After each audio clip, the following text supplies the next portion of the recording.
하나님이여, 주의 인자를 따라 내게 은혜를 베푸시며 주의 많은 긍휼을 따라 내 죄악을 지워주소서. 나의 죄악을 말갛게 씻으시며 나의 죄를 깨끗이 제하소서. 아멘. 사람은 살아가면서 누구나 실수와 잘못을 저지릅니다. 이렇게 실수하거나 잘못했을 때 취하게 되는 행동은 크게 두 가지 유형으로 나타납니다. 어떤 사람은 자신의 잘못을 덮기 위해 거짓말을 하기도 하죠. 그런데 거짓말을 하면 그 거짓말을 덮기 위해 또 다른 거짓말을 하게 되고 결국에는 모든 것이 들통나기도 합니다. 반면에 어떤 사람은 처음부터 솔직하게 자신의 잘못을 시인하고 용서를 구하기도 합니다.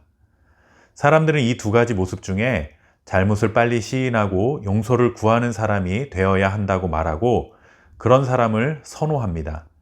매우 당연한 일이죠. 그런데 막상 잘못을 저질렀을 때는 인정하고 시인하는 것이 생각처럼 쉽지 않습니다.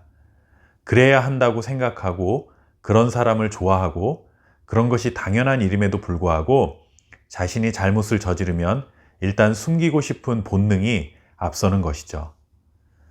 본능적으로 잘못을 숨기고 싶은 마음 때문에 용서를 구하지 못하기도 하지만 때로는 용서를 구해도 상대방이 용서를 해주지 않을 것 같아서 주저하는 경우도 있습니다. 내가 정직하게 잘못을 시인하면 용서해주면 좋은데 상대방이 너무 무서운 사람이라 절대로 용서하지 않고 책임을 물을 것 같으면 용기를 내지 못하는 경우도 있을 수 있는 것이죠. 그렇게 생각해보면 잘못을 잘못으로 인정하는 것은 큰 용기가 필요한 행동인 것 같습니다.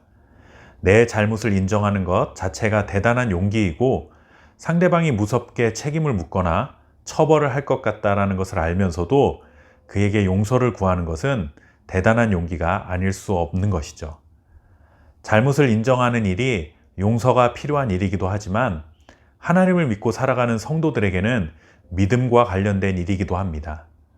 우리가 거짓말로 사람은 속일 수 있지만 하나님을 속일 수는 없습니다. 그렇기 때문에 잘못을 시인하고 용서를 구한다는 것은 하나님이 언제나 나를 지켜보고 계신다는 믿음이 있다는 것과 같은 말입니다.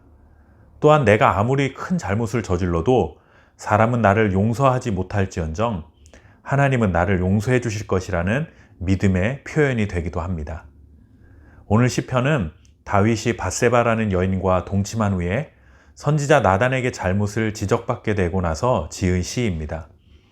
그런데 다윗은 나단 선지자에게 잘못을 지적받았을 때만큼은 피하지 않고 하나님께 용서를 구하고 있습니다. 다윗이 이렇게 회개할 수 있었던 근거 중에 하나는 하나님의 사랑과 긍휼을 신뢰했기 때문이죠. 하나님의 사랑은 언제나 한결같은 사랑이기에 비록 큰 잘못을 저질렀지만 정직하게 용서를 구하면 용서해 주실 것이라는 믿음이 있었습니다. 그리고 긍휼이라는 단어가 나오는데 이 단어는 원래 여성의 자궁이라는 단어에서 파생된 말입니다. 여성의 자궁은 어머니가 태 안에 있는 자기 아이를 향해 갖는 가장 강렬한 사랑을 기본적으로 나타내는 단어입니다. 그러니 긍휼이라는 단어는 단순히 불쌍히 여기는 정서적인 연민 이 정도가 아니라 태아에게 가장 안전한 곳, 태아의 모든 필요를 채울 수 있는 곳, 엄마가 태아를 위해 할 수 있는 가장 큰 사랑과 조심스러움, 이 모든 의미를 담고 있는 것이 바로 하나님의 긍휼이라는 단어입니다. 다윗은 하나님이 바로 그와 같은 분이라는 사실을 알았고 신뢰했습니다. 다윗의 잘못은 정말 큰 잘못이었습니다. 물론 죄의 경중을 따지는 것은 문제가 있지만 그래도 사람들이 정서적으로 이해할 수 있는 범위를 넘어선 큰 잘못인 것은 사실입니다. 다윗도 알고 있었을 것입니다.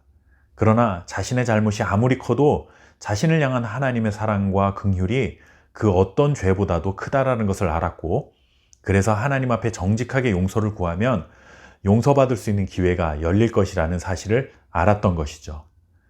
우리도 하나님 앞에 완벽할 수 없기 때문에 오늘 시편의 말씀을 통해 귀한 교훈을 얻어야 합니다.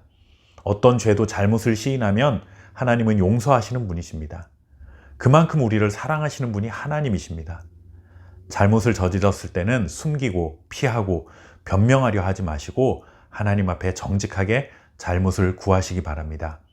17절 말씀해 보시면 하나님이 구하시는 제사는 상한 심령이라 하나님이여 상하고 통회하는 마음을 주께서 멸시하지 아니하시리이다 라고 고백합니다. 하나님의 사랑과 긍휼을 사모하고 살아가는 가난한 마음, 하나님의 은혜 없이는 살아갈 수 없다는 겸손한 마음, 이런 정직함으로 자신의 연약함을 하나님 앞에 내어놓을 때 하나님은 우리를 외면하지 않으시고 끝까지 붙들어 주실 줄 믿습니다. 오늘도 하나님 앞에 가난한 마음으로 살아가시기를 바랍니다. 감사합니다.